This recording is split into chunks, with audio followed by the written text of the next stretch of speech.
Hello दोस्तों, स्वागत है आपके अपने यूट्यूब चैनल A+ मैथ्स पर। आज के इस वीडियो में हम class 10th math VVI subjective एवं ऑब्जेक्टिव क्वेश्चंस लेके आए हुए हैं, जो कि फाइनल एंड बोर्ड एग्जाम के लिए बहुत ही इंपॉर्टेंट है। तो प्यारे बच्चे, आप लोग इन प्रश्नों को अवश्य तैयारी करें ताकि आप अपना एग्जाम के लिए प्रश्नों को बिल्कुल ही आसान बनाएं। तो आपके लिए हम 5 ऑब्जेक्टिव क्वेश्चन और 5 सब्जेक्टिव क्वेश्चंस इस वीडियो में हमने लेके आए हुए हैं। इसी तरह हमने पार्ट 1, पार्ट 2, पार्ट 3 करके चलते जाएंगे बाबू, जो कि आपके बोर्ड एग्जाम के लिए जो प्रश्न जो भी होंगे उन प्रश्नों को बिल्कुल ही हम आसान आपके लिए बनाते रहेंगे। बस आप लोग से ये विनती है कि आप लोग मेरे इस वीडियो को देखें और अपना मैथ को बिल्कुल ही ईजी बनाएं। तो प्यारे बच्चों, हमने आपके लिए पहला ऑब्जेक्टिव प्रश्न हमने इस प्रकार से लिए हैं कि प्रश्न में दिया है 84 का अभाज्य गुणनखंड है। अब इस प्रकार से इसका ऑप्शन दिया है कि 84 का अभाज्य गुणनखंड क्या है। तो मेरा ऑप्शन इस प्रकार से दिया है बाबू कि 2 पे पावर 2 गुना 3 पे पावर 1 गुना 7 पे पावर 1। इस प्रकार से मेरा 4 ऑप्शन दिया है। बिल्कुल ही लाजवाब सवाल है बाबू। अब बिल्कुल शॉर्ट तरीके से देखें तो इसे बनाना है इस विधि से। देखिए 84 का, तो सबसे पहले यहाँ पे 84 को आपको अभाज्य गुणनखंड विधि इस तरीके से निकालना होगा। ठीक है बाबू। तो ये 2 के पहाड़ा में आ जा रहा है, तो 2 चौके 8 और 2 दूनी 4। फिर ये 2 की पहाड़ा में आएगा बाबू, ध्यान दे, 2 दूनी 4, 2 एकम 2। अब ये लास्ट में एक जो आ गया विषम संख्या आ गया, तो विषम संख्या आ गया तो ये मेरे 2 के पहाड़ा में नहीं आएगा, तो ये मेरा 3 के पहाड़ा में आएगा बाबू। तो 3 सत्ते 21। फिर ये 7 के पहाड़ा में आएंगे, 7 एकम 7, लेकिन लास्ट में हमें 1 आना चाहिए। अब इसे हम लिखेंगे किस प्रकार से, ये देखें। ये 84 है, तो 84 हमने यहाँ पे लिख दिया बाबू, समझिए।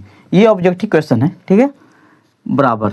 ये लास्ट में है जी, इनको हमें लिख देना है 2 गुना 2 गुना 3 गुना 7। ये वाला हमें लिख दिए, सिर्फ एक को नहीं लिखना है। ठीक है बाबू। अब यहाँ पे ध्यान दें कि 2 मेरे कितनी बार आ रही है, ये देखें 2 बार आ रहा है, तो 2 पे पावर हम 2 लिख सकते हैं। ठीक है बाबू, गुना गुना। ये 3 है, 3 कितनी मरतबे हैं बाबू, 1 बार, तो हम इसके ऊपर 1 लिख देंगे। फिर गुना, ये 7 कितनी बार है बाबू, 1 बार, तो इसके ऊपर 1 लिख देंगे। अब हमें ये चीज को, ठीक है बाबू, ऑप्शन में मिलाना है कि कौन सा ऑप्शन में ये मिल रहा है। तो ये मेरे हिसाब से पहला ही ऑप्शन मिल रहा है बाबू, देखें मिल रहा है पहला ऑप्शन।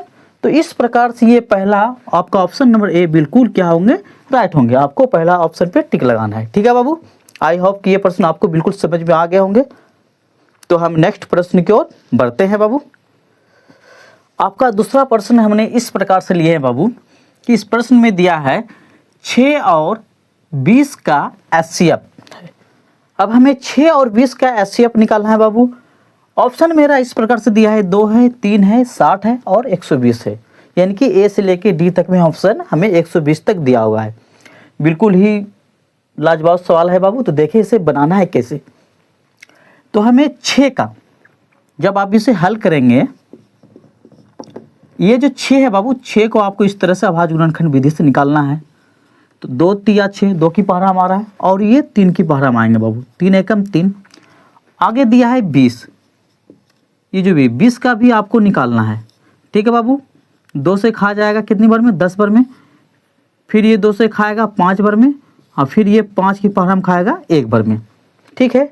अब हमने 6 का जो निकाले, तो 6 का मेरा क्या निकला बाबू, 2 गुना 3 निकला, तो हमने 2 गुना 3 लिख दिए। और ये 20 जो है, 20 का क्या निकला बाबू, देखें 2 गुना 5, तो हमने इसको लिख देते हैं 2 गुना 5। हमें अब निकालना है सवाल में क्या, HCF निकालना है बाबू। HCF निकालना है, तो हम यहाँ पे लिख सकते हैं HCF इक्वल टू, यानी कि बराबर।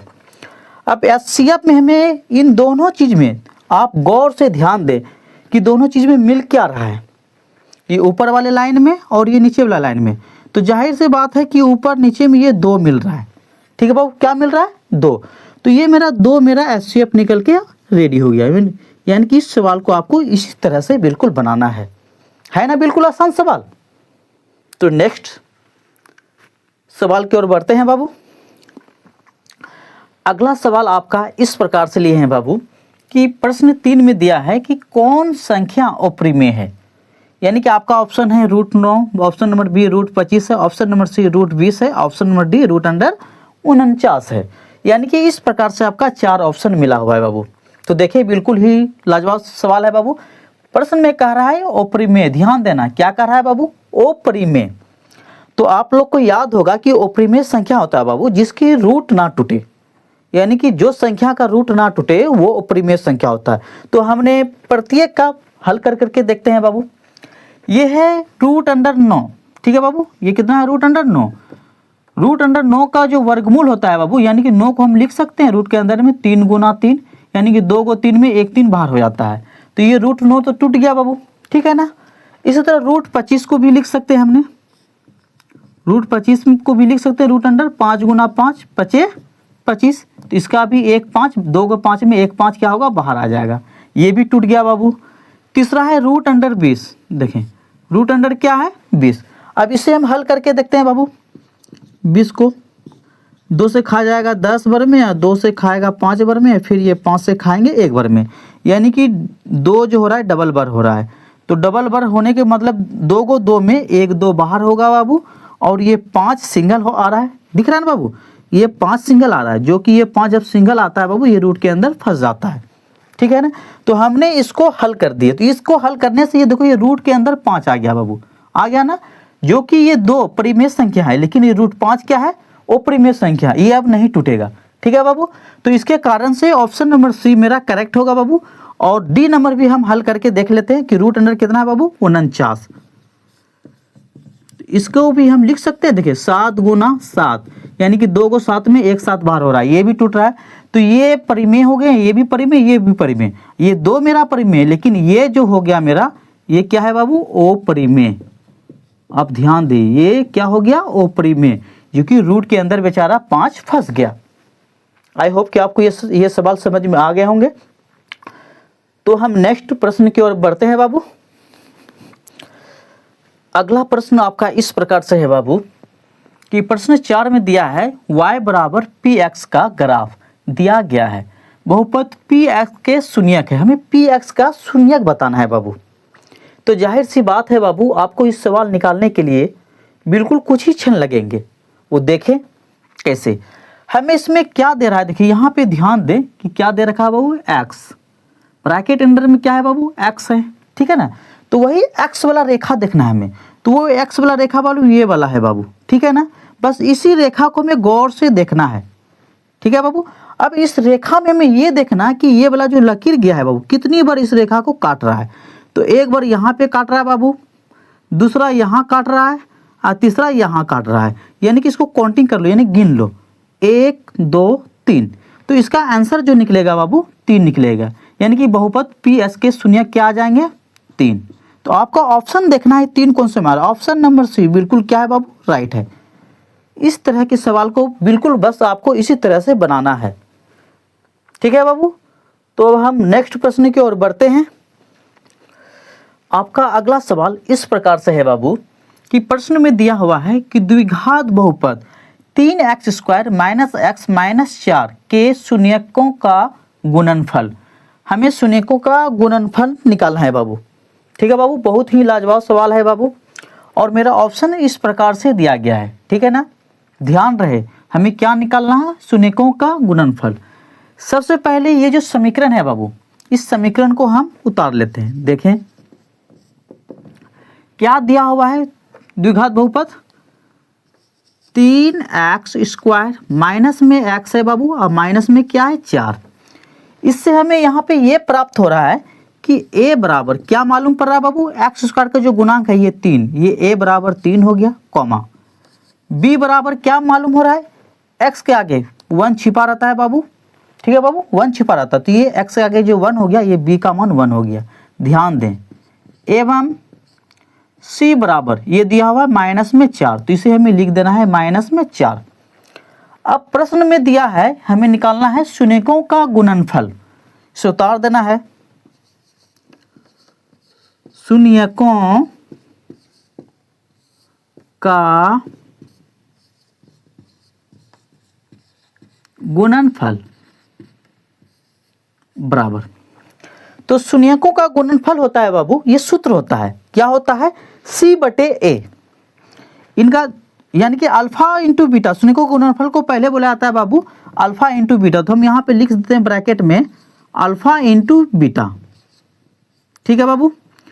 अल्फा इंटू बीटा यानी कि शून्यकों के गुणनफल को बोला जाता है अल्फा इंटू बीटा, और इनका जो फॉर्मूला होता है बाबू C/A होता है। ध्यान दें, C/A क्या होता है, A होता है। ये कलम नहीं चल रहा है, ध्यान दें, C/A होता है। अब जाहिर सी बात है बाबू, C हमें देखना है, C का मान क्या है, -4, तो हमें यहाँ लिख देना है -4/A।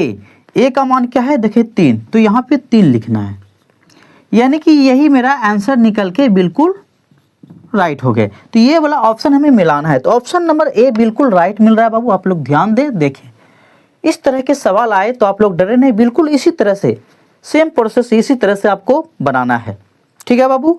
इसी में एक आता है शून्यकों का योगफल या तो योग, उनको अल्फा जोड़ बीटा बोलते हैं बाबू, उनको क्या बोलते हैं, अल्फा जोड़ बीटा, ठीक है बाबू। इनका जो सूत्र होता है -B/A होता है, ठीक है ना। मान के चलो हमने ये सवाल तो बना दिए, इन्हीं में ये शून्यकों का गुणनफल है तो ये शून्यकों का योगफल होगा। अगर सवाल में पूछ दे आपसे तो इसे कैसे बनाना है, तो ध्यान दें कि -B/A, तो माइनस है ये, तो ये वाला माइनस लगा देना है। B का मान देखो, B का मान क्या है, ओहो यहाँ पे हमने सवाल गलती की है बाबू। इस वाले में गलती क्या की है बाबू, ध्यान दें, इसमें हमने गलती ये किए हैं, आप लोग ध्यान देना, यहाँ पे माइनस लगा है बाबू, तो माइनस हमें यहाँ पे देना पड़ता है, ठीक है ना। क्या देना पड़ता है, माइनस। हमने इस वाले में गलती ये कर दी थी कि इसमें माइनस नहीं दिए थे। बाकी शून्यकों गुणनफल सूत्र होता है C/A, मेरा C में -4 और A में 3। ये आंसर तो ठीक है बाबू, करेक्ट है, कोई दिक्कत नहीं, लेकिन हमने यहाँ पे मिस कर दिए थे, यानी गलती कर दिए थे। ये जो माइनस है ना, माइनस का चिन्ह लग जाता है, ठीक है बाबू। तो हमने योग में शून्यकों को योग जो निकालना है उसमें देखो ये माइनस, हमने ये माइनस दिए, फिर ये B का मान देखना है, तो B का मान देख ले बाबू कि माइनस में 1 है, तो हमें यहाँ पे फिर माइनस में 1 देना होगा, ठीक है बाबू। बटे में A है, बटे में 1 क्या है मेरा मान 3, तो 3 बैठाना है, ठीक है, बराबर। देखिए माइनस गुना माइनस प्लस हो जाएगा, क्या हो जाएगा, प्लस। ये 1 है तो 1 हो जाएगा बाबू, 1/3, यानी कि आप फ्रेश में 1/3 इस प्रकार से इसे लिख सकते हैं। अगर आपसे इस सवाल में शून्यकों का गुणनफल की जगह में अगर योगफल पूछे तो, ठीक है ना, योगफल पूछेगा तो आपको बस इसी प्रोसेस से बनाना है बाबू। अगर गुणनफल पूछे तो आपको इसी प्रोसेस से यानी कि इसी तरीके से बिल्कुल बनाना है। आई होप कि आपको ये प्रश्न बिल्कुल समझ में आ गए होंगे। अब हम इस वीडियो में 5 ऑब्जेक्टिव क्वेश्चन लिए थे और अब हम सब्जेक्टिव प्रश्न की ओर बढ़ते हैं बाबू। अगला प्रश्न हमने सब्जेक्टिव इस प्रकार से लिए हैं। प्रश्न संख्या 6 में दिया हुआ है कि मीना बैंक से 2000 रुपये आहरण के लिए गई, वह खजांची से सिर्फ 50 रुपये तथा 100 रुपये के नोट के लिए कहीं एवं 25 नोट प्राप्त की। वो कहीं 25 नोट प्राप्त की बाबू। यह पता करे कि वह 50 रुपये और 100 रुपये के कितना नोट पाई। यानी कि मीना को ये पता करना होगा कि वो 50 रुपये और 100 रुपये को उसके पास कितना नोट उसे मिला। ठीक है बाबू, बहुत ही लाजवाब सवाल है बाबू, आप लोग देखें।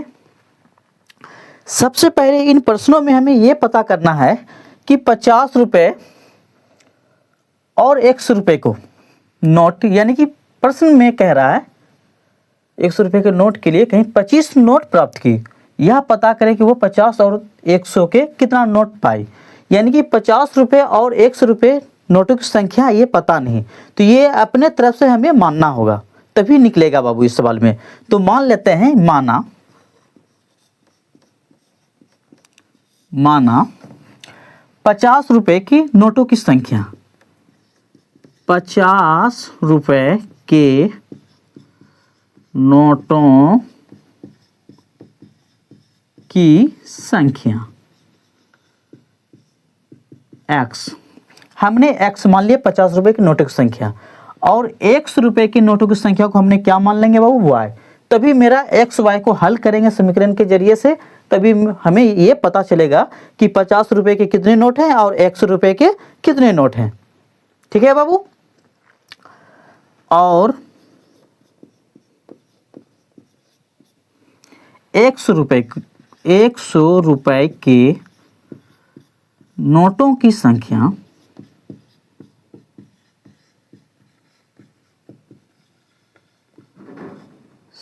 बराबर क्या है? y। हमने 100 रुपये के नोटों की संख्या को क्या मान लिया बाबू? y मान लिए। ठीक है, प्रश्न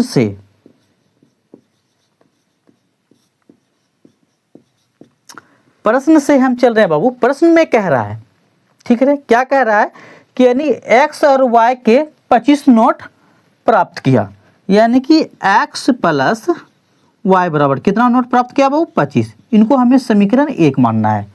इन्हें क्या मानना है बाबू? समीकरण 1। तथा दूसरा चीज यहाँ पे 50 रुपये और 100 रुपये नोट के लिए इसने यानी कि बैंक से 2000 का आहरण के लिए गई थी, यानी कि 50 रुपये तथा 100 रुपये नोट के लिए। ठीक है ना, तो हमने 50 रुपये के नोट को क्या माने थे? x माने थे, इसलिए ये हो जाएंगे 50x तथा ये हो जाएंगे 50x प्लस 100 रुपये को क्या माने थे? y। तो ये हो जाएंगे 100y इक्वल टू यानी कि बराबर कितने रुपए हैं बाबू? 2000 रुपये। तो यहाँ पे लिख देना आपको 2000 रुपये। अब यहाँ पे ध्यान दें कि इसमें 50 से दोनों तरफ भाग लग रहा है ना, तो हम दे देते हैं बाबू 50 से 50 ये कट जाएगा, बच जाएगा सिर्फ x। क्या बचेगा? x प्लस 50 से 100 में भाग देंगे तो 50 दूनी 100 हो जाएगा, ये हो जाएगा सिर्फ y। अब बराबर 50 से ये 200 में, यानी कि 50 चौके 200, 1 0 है तो 1 0। अब इसे समीकरण हमें 2 मानना है। ठीक है बाबू, कारण दे दे यहाँ पे इसकी जगह पे, चूंकि दोनों दे दो, चूंकि दोनों तरफ 50 से भाग देने पर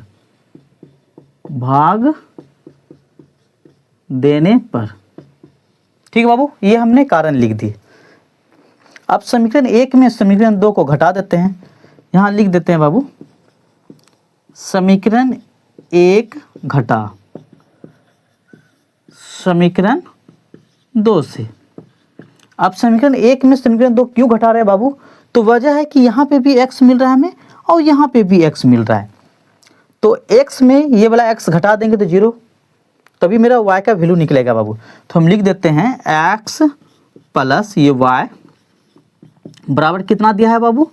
25। और दूसरा समीकरण दिया है x प्लस 2y बराबर दिया है कितना? 40। ठीक है बाबू, तो घटा में निशान चेंज होता है बाबू।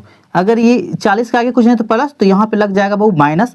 ये प्लस है तो ये माइनस, यहाँ भी x के आगे कुछ नहीं तो प्लस है तो ये भी माइनस।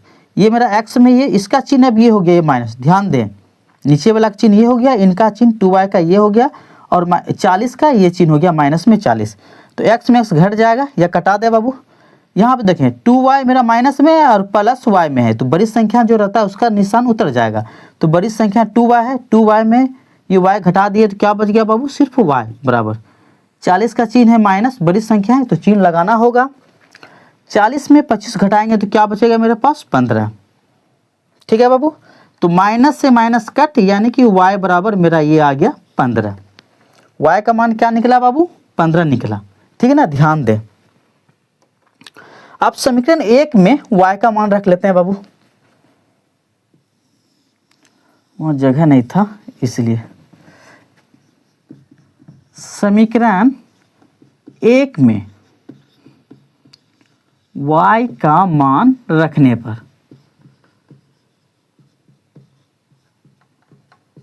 समीकरण 1 क्या है बाबू? ध्यान दें, समीकरण 1 ये है x प्लस वाई बराबर 25। तो हमने यहाँ लिख दिया बाबू x प्लस वाई बराबर क्या है? 25। ध्यान दें, समीकरण 1 में यानी कि ये y का मान रखना है, सिर्फ y का वैल्यू। तो x प्लस y का मान क्या दे निकला बाबू? 15 निकला। ध्यान दें, y का मान क्या निकला? 15। तो हमने y के जगह में 15 बैठाना है बाबू, बराबर में ये 25 है तो 25 रहने दें। ठीक है बाबू, अब ध्यान दें x बराबर ये 25 को पहले लेना है, प्लस में 15 है तो इस बार हो जाएगा माइनस में 15, यानी कि x का जो मान आएगा 25 में 15 घटेगा तो क्या आएगा बाबू? 10। एक मेरा ये निकल के रेडी हो गया। अब इससे ये पता चलता है बाबू, अतः ध्यान दें, हमें 50 रुपए के नोटों की संख्या x माने थे, तो x का मान कितना है 10, तो लिख देना है अतः 50 रुपए के नोटों की संख्या, नोटों की संख्या बराबर कितना आ गया बाबू 10, और 100 रुपए के नोटों की संख्या, 100 रुपए के नोटों की संख्या क्या माने थे बाबू y, तो y का वैल्यू कितना निकला, यहाँ पे ध्यान दें, y का वैल्यू 15 निकला, तो इनका 15 हो जाएंगे। इस प्रकार से हमने ये आपका प्यारा सा सवाल हल कर दिए। आई होप कि आपको ये प्रश्न बिल्कुल समझ में आ गए होंगे। तो हम नेक्स्ट प्रश्न की ओर बढ़ते हैं बाबू। अगला सवाल आपका इस प्रकार से लिए हैं बाबू कि प्रश्न 7 में दिया है a बराबर 3, n बराबर 8 और s बराबर 192 दिया गया है, d ज्ञात करें। यानी कि हमें इसमें d निकालना है बाबू। ठीक है बाबू, तो देखें, हमें a दिया है, n भी दिया है और s 192 दिया है। तो पहले हमें Sn का फॉर्मूला लगा देते हैं बाबू, क्योंकि n हमें भी पता है। तो चूंकि Sn बराबर, सूत्र क्या होता है बाबू, n/2 2a plus n-1 into क्या होता है d। ठीक है, इस फार्मूला के जरिए से हमें ये d निकल के रेडी हो जाएंगे बाबू। देखिए s है तो s, n के जगह में हमें क्या बैठाना है, 8 बैठाना है। ठीक है बाबू, बराबर n के जगह पे हमें ये 8 बैठाना, जहाँ जहाँ n होगा वहाँ 8 बैठाना है बाबू। ये 2 है तो 2, ये ब्रैकेट है बाबू, 2 है तो 2, बीच में इंटू छिपा रहता है, इंटू मतलब गुना का चिन्ह होगा a का मान क्या दे रखा है, यहाँ ध्यान दे 3, तो हमने यहाँ पे 3 बैठाना है बाबू। फिर ये प्लस है, n है, n का मान ऑलरेडी 8 दिया है तो 8 लिख देंगे बाबू। माइनस है तो -1 इंटू d का मान हमें दिया नहीं है तो d लिख देंगे, बिल्कुल ठीक है बाबू। अब यहाँ s के जगह पे हमें 192 बैठाना, तो यहाँ पे 192 लिख दे बाबू, बराबर। अब देखो जो कट रहा है तो कटा दे, 2 चौके 8 हो जाएंगे, यानी यहाँ पे आ जाएंगे 4। ठीक है बाबू, ध्यान दे, 2 तिया कितना है होता है 6 होता है बाबू, प्लस 8 में 1 घटाएंगे क्या होगा 7, 8 में 1 घटाएंगे तो 7 होगा, 7 को d से गुना करेंगे तो ये हो जाएगा 7d। ठीक है बाबू, अब ध्यान दें ये 192 है बाबू, तो 192 लिख दिए। ठीक है ना, ये समझ लो कि 6 + 7d का ये गुणांक है 4। ध्यान देना बाबू, यहाँ पे हम क्या कह रहे हैं, 6 + 7d का ये गुणांक कितना है 4। तो इनका गुणांक जब हम भाग में बदलेंगे बाबू, जैसे ये भाग में जब लाएंगे, ये 4 है नीचे, जब भाग में लाएंगे तो बराबर में ये बच जाएगा मेरे, क्या बच जाएगा 6 + 7d। ठीक है बाबू, तो 4 से कटता है तो कटा देते हैं, हाँ कट रहा है बाबू। देखें 4 चौके 16, 3 2 32, 4 8 32, यानी कि यहाँ पे मेरा बच रहा है बाबू 48 बराबर 6 + क्या हो जाएगा 7d। तो 7d यानी कि 7d बराबर जब निकालेंगे हम तो ये 48 है तो 48 हो गया बाबू, प्लस में 6, इसको इस पार करेंगे तो माइनस में 6, बराबर में बच जाएंगे ये 7d। ठीक है, तो 48 में 6 घटेगा तो कितना बचेगा बाबू, तो 8 में 6 घटाएंगे तो 2, यहाँ ये बच जाएगा 4 42। ये d का जो मान, ये d का जो गुणांक है 7, फिर ध्यान दें d का जो गुणांक है 7, ये फिर भाग में आ जाएंगे 7, अब बराबर में बच जाएंगे ये d, तो वो कट जाएंगे 7 6 42, यानी कि d का जो मान आ गया, ये d का मान क्या आ गया बाबू 6। तो हमें प्रश्न में d ही निकालना था बाबू, तो हमने ऑलरेडी इस d को निकाल दी, ये आपका आंसर हो गया बाबू।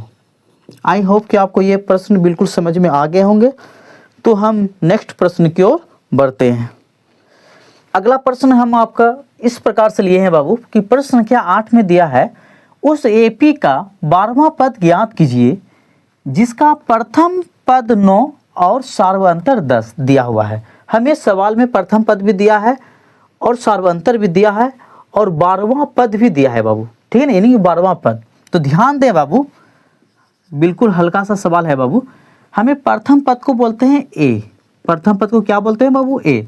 तो प्रथम पद ए मेरा कितना दिया है बाबू, 9, कोमा सार्वंतर को बोलते हैं डी, डी बराबर हमें दिया है 10 एवं हमें n बराबर दिया है, ये तो 12वां वहाँ लिखा है तो हम समझ जाएंगे कि n बराबर हमें ये 12 मिला है बाबू। तो हमें a बराबर भी 9 हो गया, d बराबर 10 और n बराबर भी 12। तो हमें निकालना होगा an, क्या निकालना होगा बाबू, an। तो चूंकि an का हम सूत्र लगा देते हैं बाबू। an का सूत्र क्या होता है, a प्लस n-1 इंटू क्या होता है, d। ध्यान दें a का मान कितना है बाबू, 9, तो हमें यहाँ 9 बैठाना है, प्लस n का मान कितना दिया है, 12, तो हमें n के जगह में 12 लिखना है, -1 है तो 1, और d भी हमें पता है कितना बाबू, 10, तो हमें यहाँ 10 लिखना है d के जगह पे। ध्यान दें ये 9 हो गया प्लस 12 में 1 गया, कितना बचेगा, घटाएंगे 1 तो 11, 11 गुना 10 करेंगे तो 11 ढंग 10 उत्तर से, यानी कि 110, 110 और 9 कितना होता है बाबू, 119। हमें निकालना क्या था, अतः हमें निकालना था एपी का 12वां पद। तो यहाँ लिख देते हैं 12वां पद, 12वां पद कितना होगा बाबू, 119 होगा। आई होप कि आपको ये प्रश्न बिल्कुल समझ में आ गए होंगे। तो इस तरह के प्रश्न आए, बिल्कुल आपको इसी तरह से बनाना है। तो अब नेक्स्ट प्रश्न की ओर बढ़ते हैं बाबू। अगला प्रश्न हमने आपका इस प्रकार से लिए हैं बाबू कि प्रश्न संख्या 9 में दिया है बिंदुओं P का मान a, v और Q का मान दिया है -a, -b के बीच की दूरी है, यानी कि इनके बीच की दूरी हमें निकालना होगा बाबू। ठीक है बाबू, तो किसके किसके बीच की दूरी निकालना होगा, P और Q के। ठीक है, तो हमें करना क्या होगा, बिल्कुल हल्का तरीका से बाबू, हल्के तरीके से इसे बनाना है। हमें PQ लिख देना है, यानी कि PQ इक्वल टू, ठीक है बाबू, रूट लिखना है बाबू। ठीक है, अब हमें करना क्या है, सूत्र पे बैठा देना है। बस ध्यान दे, ये वाला हमें उठाना है माइनस में, ये दूसरे वाले का Q को उठाना है पहले, P और Q रहे तो Q वाले अगले वाले को उठाना है पहला। ठीक है बाबू, ब्रैकेट स्टार्ट कर दे। हमें अगले वाले में क्या दिया हो, -a, ये उठाना है बाबू। फिर सूत्र का ये माइनस लग गया। अब ये वाला पहला क्या दिया है, a। ध्यान दे हम किस तरह से बता रहे हैं, इनका स्क्वायर करना है। ठीक है बाबू, फिर प्लस सूत्र में, यानी कि x2 माइनस ये x2 माइनस x1 हो गया, और फिर प्लस y2 माइनस y1, यानी कि समझाने के लिए आपको बैठा देते हैं, ये x1 होता है, ये y1 होता है, ये x2 होता है, ये y2 होता है। ये हो गया x2 माइनस x1, ठीक है, प्लस फिर y2 माइनस y1 में हमें क्या करना होगा, y2 को पहले लेना भाई -b, फिर घटाना है किसको, y1 को, यानी कि b को। इस प्रकार से इसका स्क्वायर कर दे। ठीक है बाबू, ये रूट है तो रूट अंडर क्या हो, देखिए माइनस में a माइनस में, दोनों माइनस में बाबू। जब भी दोनों माइनस में रहे तो हमें करना क्या होगा, माइनस का चिन्ह लगा देना और दोनों को ऐड यानी कि जोड़ देना है। कितना a है बाबू, 2a है तो 2a दे देना। इसका स्क्वायर है तो स्क्वायर प्लस, इसमें भी दोनों में माइनस लगा है तो माइनस लगा देना। कितना b मिल रहा है बाबू, इसके अंदर में 2b है, 1 और 1 2 हुआ ना, तो 2b, इसमें भी स्क्वायर कर देना। ठीक है बाबू, ये रूट है, देखिए -2a का वर्ग करेंगे, पहले -2 का वर्ग करेंगे तो क्या होगा, 4।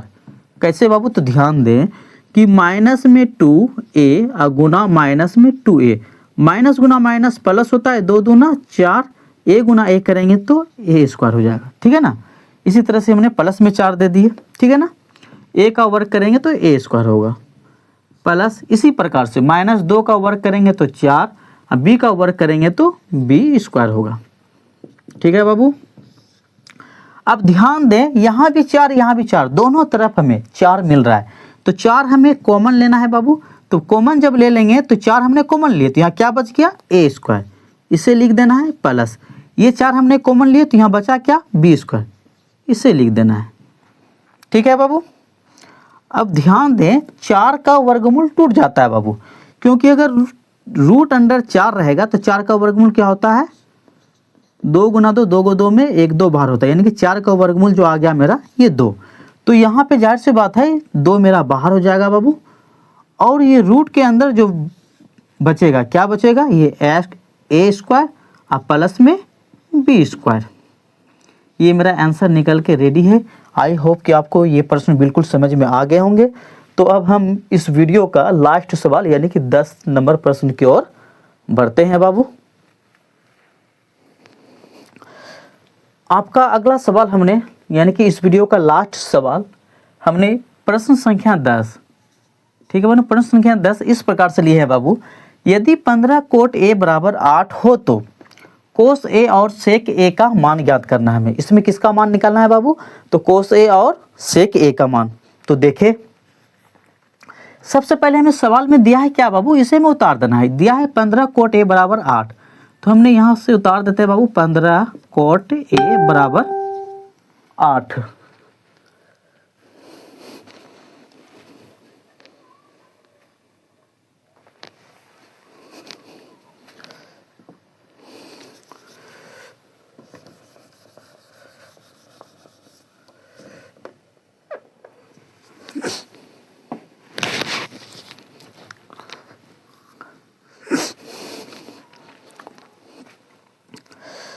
आपका लास्ट सवाल इस वीडियो का यानी कि अंतिम सवाल हमने इस प्रकार से लिए हैं। प्रश्न संख्या 10 में दिया है यदि 15 कोट ए बराबर 8 हो तो कोस ए और सेक ए का मान ज्ञात करना है हमें, यानी कि मान निकालना है। किसका किसका मान निकालना है बाबू, कोस ए और सेक ए का। तो देखें बिल्कुल लाजवाब सवाल है बाबू, बिल्कुल शॉर्ट तरीके से देखें।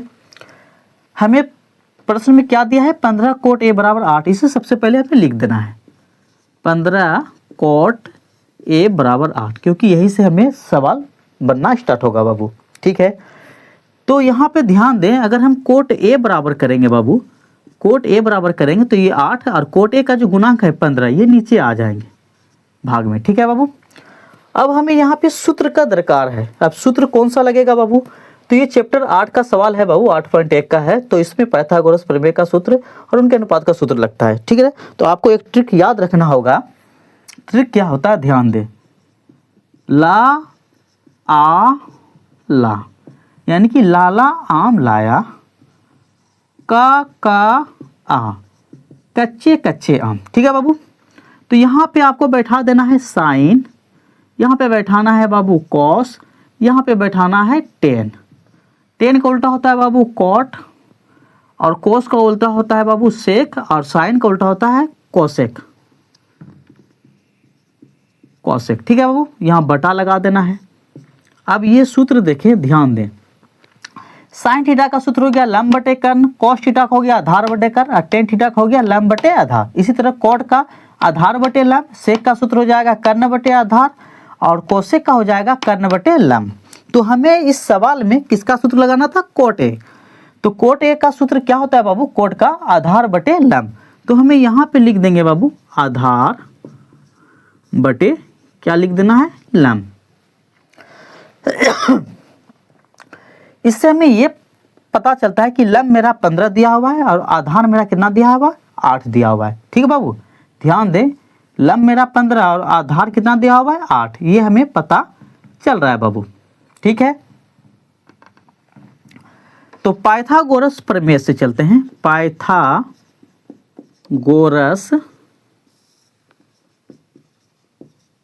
प्रमेय से, ठीक है बाबू। पाइथागोरस प्रमेय में हमें ये 2 भुजा दिया हुआ है, तीसरा भुजा हमें कर्ण नहीं दिया हुआ है। तो इसके लिए एक फार्मूला होता है बाबू, कर्ण निकालने के लिए क्या होगा फार्मूला, यानी कि कर्ण का स्क्वायर। ध्यान दे बाबू, कर्ण का स्क्वायर बराबर क्या हो जाएगा, कर्ण का स्क्वायर बराबर हो जाएगा बाबू लंब का स्क्वायर जोड़ आधार का स्क्वायर। ये पाइथागोरस प्रमेय का सूत्र होता है, ठीक है बाबू। कर्ण हमें दिया नहीं है, रहने दो, हमें कर्ण ही निकालना है।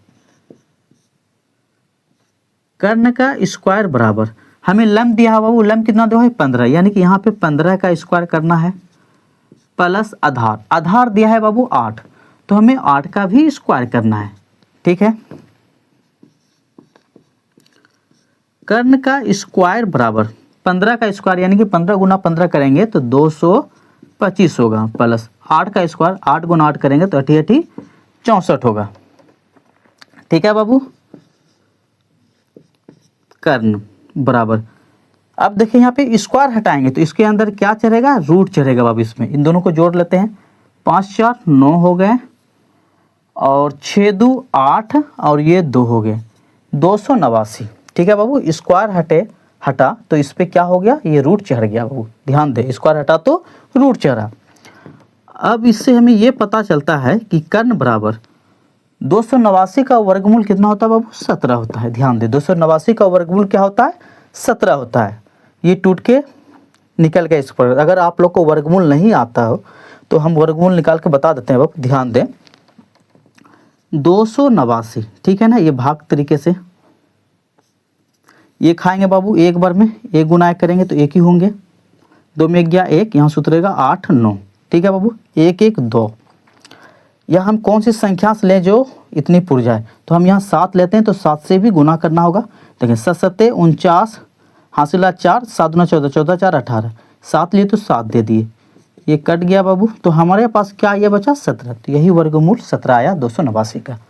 ठीक है बाबू, अब हमें निकालना है क्या, सवाल में दिया हुआ है cos A और sec A का मान निकालना है। तो बिल्कुल हल्का सा सवाल है बाबू, ध्यान दें, यहाँ लिख देना होगा cos A और sec A का मान। ठीक है ना बाबू, ये हमें मान निकालना है। cos A बराबर सूत्र क्या होता है, ध्यान दें, cos A बराबर सूत्र होता है आधार बटे क्या दिया हुआ है, कर्ण, आधार बटे कर्ण। तो हम लिख देंगे यहाँ पे आधार बटे कर्ण। अब देखिए आधार क्या है बाबू, तो ध्यान दें, आधार मेरा 8 है तो 8 लिख देंगे यहाँ पे। कर्ण, कर्ण मेरा क्या निकला, 17, तो हमने इस जगह पे 17 बैठाना है। दूसरा हमें sec A का मान निकालना है। sec A बराबर, sec का सूत्र क्या होता है, देखें कर्ण बटे आधार, इन्हें किसको पलट देना है, कर्ण बटे आधार। तो कर्ण क्या है मालूम मेरा, 17, आधार कितना है बाबू, 8। इस प्रकार से हमने ये सवाल आपका हल कर दिया इस वीडियो का। ये मेरा इस वीडियो का पार्ट 1 है, तो फिर नेक्स्ट वीडियो में हमने पार्ट 2 सोल्व करेंगे। इसी तरह से पार्ट 3 पार्ट 4 यानी कि पूरी किताब का, यानी गणित किताब का पूरा चुन के निचोड़ के उससे निकालेंगे आपके एग्जाम के लिए। बिल्कुल प्रश्न को हम आसान आपके लिए बना देंगे। क्या आई होप कि आपको ये प्रश्न समझ में आ गए होंगे।